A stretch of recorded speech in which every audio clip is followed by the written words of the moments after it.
Welcome ਕਰਦੀ ਹਾਂ ਤੁਹਾਡਾ ਸਾਰਿਆਂ ਦਾ ਆਪਣੇ ਚੈਨਲ ਦੇ ਵਿੱਚ ਦੇਸੀ ਰੰਗ ਮੈਂ ਵਿਸ਼ ਦੇ ਸੰਗ। ਉਮੀਦ ਕਰਦੀ ਹਾਂ ਕਿ ਮੇਰੇ ਭੈਣ ਭਾਈ ਸਭ ਠੀਕ ਠਾਕ ਹੋਣਗੇ ਅੱਲਾ ਦੇ ਕਰਮ ਤੇ ਫਜ਼ਲ ਨਾਲ ਜੀ। ਅਲਹਮਦੁਲਿਲਾ मैं भी ठीक हाँ। हाँ जी जी, एक ਅਸੀਂ जगह ਤੇ ਆਏ ਹਾਂ जी, गोट मिल्किंग गोट फार्म जी।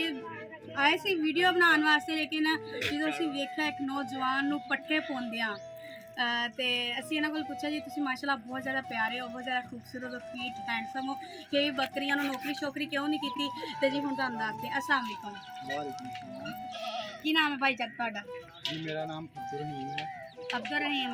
ਹਾਂਜੀ ਜੀ, ਤੁਸੀਂ ਬੱਕਰੀਆਂ ਮਾਸ਼ਾਅੱਲਾ ਤੁਹਾਡੀ ਪਰਸਨੈਲਿਟੀ ਬਹੁਤ ਅੱਛੀ ਹੈ ਤੇ ਤੁਸੀਂ ਮਾਸ਼ਾਅੱਲਾ ਜਾਨਵਰ ਵੀ ਬਹੁਤ ਰੱਖੇ ਹੋਏ ਨੇ ਤੇ ਤੁਸੀਂ ਕੋਈ ਨੌਕਰੀ ਨਹੀਂ ਕੀਤੀ। ਕਿੰਨੇ ਪੜ੍ਹੇ ਹੋਏ ਹੋ? जी मैं 14 पढ़िया जी ਅੱਛਾ ते नौकरी नहीं मिली जी। मैं बहुत जगह ते अप्लाई की पर नहीं नौकरी मिली। मैं फिर ਇਹ ਜਿਹੜੇ ਬੱਕਰੀਆਂ ਨੇ ਇਹ ਰੱਖੀਆਂ, ਮਾਲ ਦੂਸਰਾ ਰੱਖਿਆ ਵੱਡਾ ਰੱਖ ਕੇ ਇਹਨਾਂ ਦੀ ਵਜ੍ਹਾ ਤੋਂ ਮੈਂ ਅੱਜ ਅਮੀਰ ਹਾਂ।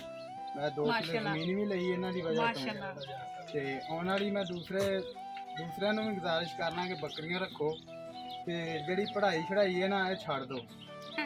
नहीं पढ़ना चाहिए, लेकिन ये गल नहीं इस तो कहन दे क्योंकि इन्होंने इन्ना पढ़े माशाल्लाह। इन्होंने कंप्यूटर का कोर्स भी किया होया, इंजीनियरिंग का इन्हों का बड़ा वो शौक सी। इन्होंने नंबर भी माशाल्लाह बहुत अच्छे आए, लेकिन नौकरी ना मिलने की वजह तो इन्होंने दिल हार के इन्होंने जी जानवर रख ले जी।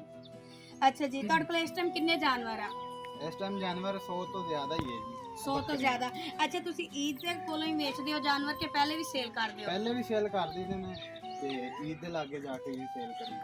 सही हो गया। मैं क्या तुहाडे कोल सारियां मौजूद जड़ियां मक्खी चीनी बकरियां ने? हाँ जी हाँ जी। सही हो गया, वधिया हो गया जी। अच्छा, ते कि एक बकरी माशाल्लाह वो तो रब दा हुक्म हुंदा वा जिन्ने होण बच्चे होण, लेकिन नस्ल भी हुंदी है ना, किन्ने किन्ने बच्चे दे दिंदी आ? ਇਹ ਕੋਈ ਬੱਕਰੀਆਂ ਵਿੱਚ ਹੈ ਨੇ 4 2 3 ਵੀ ਦਿੰਦੀਆਂ ਨੇ, ਕੋਈ ਵਿੱਚ ਇੱਕ ਵੀ ਦਿੰਦੀ ਹੈ। ਅੱਛਾ, ਹੁਣ ਤੁਸੀਂ ਮਾਸ਼ਾਅੱਲਾ ਤੁਹਾਡਾ ਮਾਲ ਡੰਗਰ ਬਥੇਰੇ ਨੇ, ਤੁਸੀਂ ਪਹਿਲੇ ਕਿੰਨੇ ਤੋਂ ਸ਼ੁਰੂ ਕੀਤਾ ਸੀਗਾ ਕੰਮ ਵੀ? ਕਿੰਨੀਆਂ ਬੱਕਰੀਆਂ ਲਈਆਂ ਸੀ? ਇਹ ਪਹਿਲੇ ਲਈਆਂ ਸੀ ਤਕਰੀਬਨ 10 ਬੱਕਰੀਆਂ ਸੀ। 10 ਤੋਂ ਫਿਰ ਇਹ ਸਾਰੀਆਂ। ਕਿੰਨਾ ਅਰਸਾ ਹੋ ਗਿਆ ਤੁਹਾਨੂੰ ਕੰਮ ਕਰਦਿਆਂ? ਤਕਰੀਬਨ 3-4 ਸਾਲ ਹੋ ਗਏ। 3-4 ਸਾਲ। ਮਾਸ਼ਾਅੱਲਾ ਜੀ, ਇਹਨਾਂ ਨੇ ਦੱਸਣ ਦੇ ਨੇ ਜਿੱਦਾਂ ਕਿ 2 ਕਿੱਲੇ ਜ਼ਮੀਨ ਵੀ ਬਣਾ ਲਈ ਆਪਣੀ ਤੇ ਮਾਸ਼ਾਅੱਲਾ ਇਸ ਟਾਈਮ ਇਹਨਾਂ ਕੋਲ ਡੰਗਰ ਇੰਨੇ ਕੁ ਖੜੇ ਨੇ ਕਿ ਇਹ 3-4 ਕਿੱਲੇ ਹੋਰ ਜ਼ਮੀਨ ਬਣਾ ਸਕਦੇ। ਹਾਂਜੀ, ਤੁਸੀਂ ਦੇਖ ਸਕਦੇ ਹੋ ਭਾਈ ਬਹੁਤ ਮਿਹਨਤ ਕਰਨ ਡਿਆ। ਅੱਛਾ, ਕੁਝ ਲੋਕ ਹੁੰਦੇ ਬੜੇ ਲਿਬੜੇ ਤਿਬੜੇ ਜੇ ਹੁੰਦੇ ਆ ਤੇ ਪੱਠਿਆਂ ਨੂੰ ਜਾਨਵਰਾਂ ਨੂੰ ਪੱਠੇ ਪਾਉਂਦੇ ਆ ਤੇ ਤੁਸੀਂ ਬੜੇ ਸਾਫ਼ ਸੁਥਰੇ ਕੱਪੜੇ ਪਾ ਕੇ ਤੇ ਬਹੁਤ ਹੀ ਜ਼ਬਰਦਸਤ।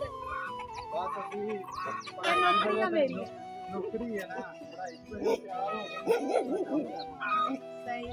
ਹਾਂਜੀ, ਜਿੱਦਾਂ ਕਿ ਇੱਕ ਹੈ ਜੋ ਪੈਂਟ ਕੋਟ ਪਾ ਕੇ ਤੇ ਜੀ ਕੰਮ ਕਰਦੇ ਨੇ। ਇਹ ਕਹਿੰਦੇ ਜਦੋਂ ਨੌਕਰੀ ਅਸੀਂ ਤਿਆਰ ਹੋ ਕੇ ਇਹ ਪਾਉਂਦੇ ਹਾਂ ਜੀ। ਦੇਖ ਸਕਦੇ ਤੁਸੀਂ ਇਹਨਾਂ ਨੇ ਆਪਣੀ ਹਿਫਾਜ਼ਤ ਵਾਸਤੇ ਟੋਮੀ ਵੀ ਰੱਖਿਆ ਹੋਇਆ, ਕੁੱਤਾ ਵੀ ਜਿਹੜਾ ਕਿ ਕਹਿੰਦੇ ਡੇਰੇ ਦੀ ਹਿਫਾਜ਼ਤ ਰੱਖਦਾ ਵਾ। ਦੇਖੋ ਜੀ ਪੱਠੇ ਪਾਉਂਦੇ ਜੀ। ਜਿੱਦਾਂ ਕਿ ਇੱਕ ਉਹ ਪੈਂਟ ਕੋਟ ਪਾ ਕੇ ਬਹੁਤ ਫੇਮਸ ਆ, ਜਿਹੜਾ ਸਵੇਰ ਨੂੰ ਪੈਂਟ ਕੋਟ ਪਾ ਕੇ ਤਾਂ ਫਿਰ ਮੱਝਾਂ ਨੂੰ ਪੱਠੇ ਪਾਉਂਦਾ ਵਾ। ਤੇ ਉਹ ਸ਼ਖਸੀਅਤ ਆ ਜਿਹੜਾ ਪੱਠੇ ਪਾਉਣ ਲੱਗਿਆ ਪਹਿਲੋਂ ਫੁੱਲ ਟਿਪ ਟਾਪ ਹੋ ਕੇ ਫੇਰ ਆਂਦਾ ਵਾ ਵੀ ਇਹ ਵੀ ਮੇਰੀ ਇੱਕ ਨੌਕਰੀ ਆ, ਮੇਰਾ ਕੰਮ ਆ। ਅਗਰ ਮੈਨੂੰ ਨੌਕਰੀ ਨਹੀਂ ਲੱਭੀ ਨਾ ਤੇ ਗੌਰਮੈਂਟ ਦੀ, ਤੇ ਇਹ ਵੀ ਮੇਰੀ ਨੌਕਰੀ ਤੋਂ ਵੀ ਵੱਧ ਕੇ ਮਾਸ਼ਾਅੱਲਾ ਜੀ ਇਹਨਾਂ ਨੇ ਬਹੁਤ ਜ਼ਿਆਦਾ ਤਰੱਕੀ ਕੀਤੀ ਹੈਗੀ ਆ। ਮਿਹਨਤ ਕਰਨੀ ਚਾਹੀਦੀ ਆ। ਇਹ ਨਹੀਂ ਕਿ ਇੱਕ ਬੰਦਾ ਇੱਕ ਕਾਮਯਾਬ ਇੱਕ ਸ਼ਹਿਰ ਚੋਂ ਫੇਲ ਹੋ ਜਾਵੇ ਵੀ ਨੌਕਰੀ ਨਾ ਲੱਭੇ, ਕੁਛ ਨਾ ਲੱਭੇ ਤਾਂ ਮਾਯੂਸ ਨਹੀਂ ਹੋਣਾ। ਇਹਨਾਂ ਨੇ ਸਾਬਤ ਕਰ ਦਿੱਤਾ ਵਾ ਵੀ ਤੁਸੀਂ ਬਿਲਕੁਲ ਵੀ ਮਾਯੂਸ ਨਹੀਂ ਹੋਣਾ। ਆਪਣਾ ਕੰਮ ਅਗਰ ਇੱਕ ਸ਼ਹਿਰ 'ਚ ਤੁਹਾਨੂੰ ਫਾਇਦਾ ਨਹੀਂ ਹੋਇਆ ਤੁਸੀਂ ਦੂਸਰਾ ਕੰਮ ਕਰ ਲਓ। ਅਗਰ ਪੜ੍ਹਾਈ ਤੁਹਾਨੂੰ ਨਹੀਂ ਰਾਸ ਆਈ, ਤੁਹਾਨੂੰ ਨੌਕਰੀ ਨਹੀਂ ਲੱਗੀ ਤਾਂ ਤੁਸੀਂ ਵਿਹਲੇ ਨਾ ਰਹੋ, ਤੁਸੀਂ ਆਪਣਾ ਕਾਰੋਬਾਰ ਕਰੋ, ਤੁਸੀਂ ਆਪਣਾ ਕੰਮ ਕਰੋ। ਮਾਸ਼ਾਅੱਲਾ ਜੀ ਭਾਈ ਦੇ ਤੁਸੀਂ ਡੰਗਰ ਵੇਖ ਸਕਦੇ ਹੋ, ਮਾਸ਼ਾਅੱਲਾ ਬਹੁਤ ਹੀ ਜ਼ਿਆਦਾ ਸੋਹਣੇ ਤੇ ਬਹੁਤ ਹੀ ਜ਼ਿਆਦਾ ਜ਼ਬਰਦਸਤ ਅੱਲਾ ਇਹਨਾਂ ਦੀ ਜ਼ਿੰਦਗੀ ਕਰੇ। ਤੇ ਜੀ ਹੁਣ ਤੁਸੀਂ ਸਾਰਿਆਂ ਨੂੰ ਕੀ ਮਸ਼ਵਰਾ ਦੇਣਾ ਚਾਹੋਗੇ? ਜੀ ਮੈਂ ਸਾਰਿਆਂ ਨੂੰ ਮਸ਼ਵਰਾ ਦੇਣਾ ਹੈ ਡੰਗਰ ਰੱਖੋ ਜੀ। ਡੰਗਰ ਰੱਖ ਕੇ ਇਹਨਾਂ ਦੇ ਵਿੱਚ ਬਹੁਤ ਫਾਇਦਾ ਜੀ। ਤੇ ਇਸ ਤੋਂ ਡੰਗਰ ਹੀ ਰੱਖੋ। ਮੈਂ ਤੇ ਇਹੀ ਕਹਿਣਾ ਵਾ, ਪੜ੍ਹਾਈ ਨੂੰ ਛੱਡੋ। ਪੜ੍ਹਾਈ ਤੋਂ ਮੇਰਾ ਤਾਂ ਦਿਲ ਚਾਲੂ ਹੋ ਗਿਆ। ਮੈਂ ਬਹੁਤ ਜਗ੍ਹਾ ਤੇ ਅਪਲਾਈ ਕੀਤਾ ਪਰ ਨਹੀਂ, ਕੁਛ ਵੀ ਨਹੀਂ ਮਿਲਿਆ। ਇਸ ਵਜ੍ਹਾ ਤੋਂ ਮੈਂ ਫਿਰ ਡੰਗਰ ਆ ਲੈਣੇ ਵੇਖ ਲਓ ਫਿਰ ਟਰੈਕਟਰ ਵੀ ਆਇਆ ਹਾਲ ਵੀ ਸਾਰੇ ਖੁਸ਼ੀ ਆ ਜ਼ਮੀਨ ਵੀ ਬਣਾਈ ਇਹ ਲੋਕ ਮਾਸ਼ਾਅੱਲਾ ਮਾਸ਼ਾਅੱਲਾ। ਹਾਂਜੀ ਜੀ, ਇਹਨਾਂ ਨੇ ਦੱਸਿਆ ਕਿ ਕੀ ਕਹਿੰਦੇ ਸਭ ਵੀ ਇਹ ਕੁਛ ਲੋਕ ਆ ਜਿਹੜੇ ਪੜ੍ਹਾਈ ਲੈ ਅਸੀਂ ਪੜ੍ਹ ਲਿਖ ਕੇ ਆ, ਅਸੀਂ ਇੰਨਾ ਪੜ੍ਹ ਗਏ ਆ, ਹੁਣ ਜੀ ਅਸੀਂ ਨੌਕਰੀ ਕਰਨੀ, ਅਸੀਂ ਹੋਰ ਕੋਈ ਕੰਮ ਨਹੀਂ ਕਰਨਾ। ਇਹਨਾਂ ਨੇ ਕਿਹਾ ਨਹੀਂ, ਅਗਰ ਤੁਹਾਨੂੰ ਪੜ੍ਹ ਲਿਖ ਕੇ ਤੁਹਾਨੂੰ ਨੌਕਰੀ ਨਹੀਂ ਲੱਭਣ ਡਈ ਨਾ ਤਾਂ ਤੁਸੀਂ ਕੰਮ ਕਰੋ, ਵਿਹਲੇ ਨਾ ਬੋ ਇੰਤਜ਼ਾਰ 'ਚ ਨਾ ਬੈਠੇ ਰਹੋ ਕਿਸੇ ਨੌਕਰੀ ਆਊਗੀ ਤੇ ਕੰਮ ਕਰਨਾ ਵਾ। ਮਾਸ਼ਾਅੱਲਾ ਜੀ, ਇਹਨਾਂ ਨੇ ਸਾਬਤ ਕਰਤਾ ਹੈਗਾ ਵਾ ਜੀ। ਮੈਂ ਪੜ੍ਹਾਈ ਦਾ ਵੀ ਉਧਰ ਵੀ ਕੋਸ਼ਿਸ਼ ਕਰ ਰਿਹਾ ਪਰ ਡੇਰੇ ਦਾ ਵੀ ਕੰਮ ਕਰ ਰਿਹਾ ਜੀ ਆਪਣਾ। ਮਾਸ਼ਾਅੱਲਾ ਜੀ ਮਾਸ਼ਾਅੱਲਾ। ਚਲੋ ਜੀ, ਸਾਡੀ ਦੁਆ ਅੱਲਾਹ ਤੁਹਾਨੂੰ ਤੰਦਰੁਸਤੀ ਦੇਵੇ, ਅੱਲਾਹ ਤੁਹਾਨੂੰ ਸਿਹਤ ਦੇਵੇ, ਹੱਸਦੇ ਤੇ ਵਸਦੇ ਰਹੋ, ਚਮਕਦੇ ਰਹੋ ਜਿੱਦਾਂ ਅੱਜ ਚਮਕਣ ਡੇ ਹੋ।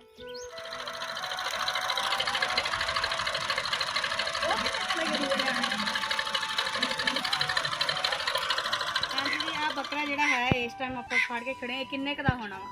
ਇਹ ਤਕਰੀਬਨ 4-4.5 ਲੱਖ ਦਾ ਹੈ। ਇੰਨਾ ਜ਼ਿਆਦਾ ਮਹਿੰਗਾ? ਇਹ ਲਾਲ ਚੀਨਾ ਬੱਕਰਾ ਹੈ, ਨਸਲਦਾਰ ਬੱਕਰਾ ਹੈ ਜੀ। ਅੱਛਾ, ਇਹਨੂੰ ਖੁਰਾਕ ਕੀ ਦਿੰਦੇ ਹੋ? ਮਾਸ਼ਾਅੱਲਾ ਸਿਹਤਮੰਦ ਹੈਗਾ ਵਾ। ਉਸ ਤੋਂ ਬਾਅਦ खुराक चने और भी कोई चीज़ है जो इसमें डाली।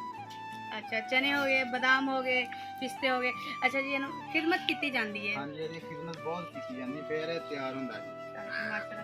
ਅੱਛਾ, ਦੁੱਧ ਜਿਹੜੀਆਂ ਮਾਸ਼ਾਅੱਲਾ ਤੁਹਾਡੇ ਕੋਲ 100 ਬੱਕਰੀਆਂ ਨੇ, ਦੁੱਧ ਸੇਲ ਵੀ ਕਰਦੇ ਹੋ ਬੱਕਰੀਆਂ ਦਾ? ਨਹੀਂ, ਦੁੱਧ ਨਹੀਂ ਸੇਲ ਕਰੀਦਾ, ਬਸ ਉਹਨਾਂ ਦੇ ਬੱਚਿਆਂ ਨੂੰ ਪਿਆਈਦਾ ਜੀ। ਬੱਚਿਆਂ ਨੂੰ ਪਿਆਈਦਾ ਵਾ। ਹਾਂਜੀ ਜੀ, ਤੁਸੀਂ ਵੇਖ ਸਕਦੇ ਹੈਗੇ ਹੋ ਕਿ ਇੰਨੇ ਸਾਰੇ ਜਾਨਵਰ ਤੇ ਪੜ੍ਹੇ ਲਿਖੇ ਹੋ ਕੇ ਬੱਕਰੀਆਂ ਨੇ ਰੱਖੀਆਂ, ਨੌਕਰੀ ਨਾ ਮਿਲਣ ਦੀ ਵਜ੍ਹਾ ਤੋਂ। ਉਸ ਤੋਂ ਬਾਅਦ ਜੀ ਇਹਨਾਂ ਦਾ ਪੜ੍ਹਾਈ ਤੋਂ ਥੋੜਾ ਜਿਹਾ ਮਨ ਜਿਹੜਾ ਦਿਲ ਉੱਠ ਗਿਆ ਵਾ, ਲੇਕਿਨ ਪੜ੍ਹਨਾ ਵੀ ਚਾਹੀਦਾ ਹੈਗਾ ਵਾ। ਲੇਕਿਨ ਜਦੋਂ ਨੌਕਰੀਆਂ ਨਾ ਮਿਲਣ ਪੜ੍ਹ ਲਿਖ ਕੇ ਤੇ ਫਿਰ ਬੰਦਾ ਇਹੋ ਜਿਹਾ ਕੰਮ ਕਰੇ। ਇਹਨਾਂ ਦਾ ਇਹੀ ਮਸ਼ਵਰਾ ਹੈਗਾ ਕਿ ਜਿੱਦਾਂ ਮੈਂ ਕਾਮਯਾਬ ਹੋਇਆ ਜਾਨਵਰ ਪਾਲ ਕੇ, ਆਪਣੀ ਸਿਰ ਤੇ ਇੰਨਾ ਕੁਛ ਕੀਤਾ, ਪੜ੍ਹਾਈ ਨੇ ਮੈਨੂੰ ਕੁਛ ਵੀ ਨਹੀਂ ਦਿੱਤਾ, ਲੇਕਿਨ ਪੜ੍ਹਨਾ ਚਾਹੀਦਾ ਤੁਹਾਡੇ ਵਾਸਤੇ। ਤੁਸੀਂ ਵੀ ਜ਼ਰੂਰ ਪੜ੍ਹਨਾ ਹੈਗਾ ਤੇ ਤੁਸੀਂ ਵੀ ਅਪਲਾਈ ਕਰਦੇ ਰਿਹਾ ਕਰੋ, ਕੋਸ਼ਿਸ਼ ਕਰਦੇ ਰਿਹਾ ਕਰੋ। ਅਪਲਾਈ ਕਰ ਰਹੇ ਹਾਂ ਪਰ ਨਹੀਂ ਕੋਈ ਵੀ ਨਹੀਂ ਕਿਤੇ। ਚਲੋ ਕੋਈ ਗੱਲ ਨਹੀਂ ਹੈਗੀ, ਤੁਸੀਂ ਦੱਸਣਾ ਹੈਗਾ ਕਿ ਭਾਈ ਨੂੰ ਕੀ ਕਰਨਾ ਚਾਹੀਦਾ ਹੈਗਾ ਵਾ।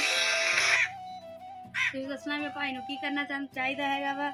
ਮਾਸ਼ਾਅੱਲਾ ਜੀ, ਇਹਨਾਂ ਦੇ ਵਾੜੇ ਤੇ ਆ ਕੇ ਬਹੁਤ ਹੀ ਜ਼ਿਆਦਾ ਵਧੀਆ ਲੱਗਿਆ, ਬਹੁਤ ਹੀ ਜ਼ਿਆਦਾ ਚੰਗਾ ਲੱਗਿਆ। ਤੇ ਨਵੀਆਂ ਤੋਂ ਨਵੀਆਂ ਵੀਡੀਓ ਨਾਲ ਜੀ ਤੁਹਾਡੇ ਨਾਲ ਮਿਲਦੇ ਰਹਾਂਗੇ ਤੇ ਇਸ ਵੀਡੀਓ ਨਾਲ ਜੀ ਕਰਨ ਡਿਆ। ਅੱਛਾ, ਕੁਛ ਲੋਕ ਹੁੰਦੇ ਬੜੇ ਲਿਬੜੇ ਤਿਬੜੇ ਜੇ ਹੁੰਦੇ ਆ ਤੇ ਪੱਠਿਆਂ ਨੂੰ, ਜਾਨਵਰਾਂ ਨੂੰ ਪੱਠੇ ਪਾਉਂਦੇ ਆ ਤੇ ਤੁਸੀਂ ਬੜੇ ਸਾਫ਼ ਸੁਥਰੇ ਕੱਪੜੇ ਪਾ ਕੇ ਤੇ ਬਹੁਤ ਹੀ ਜ਼ਬਰਦਸਤ। ਬਸ ਅਸੀਂ ਨੌਕਰੀ ਆ ਮੇਰੀ।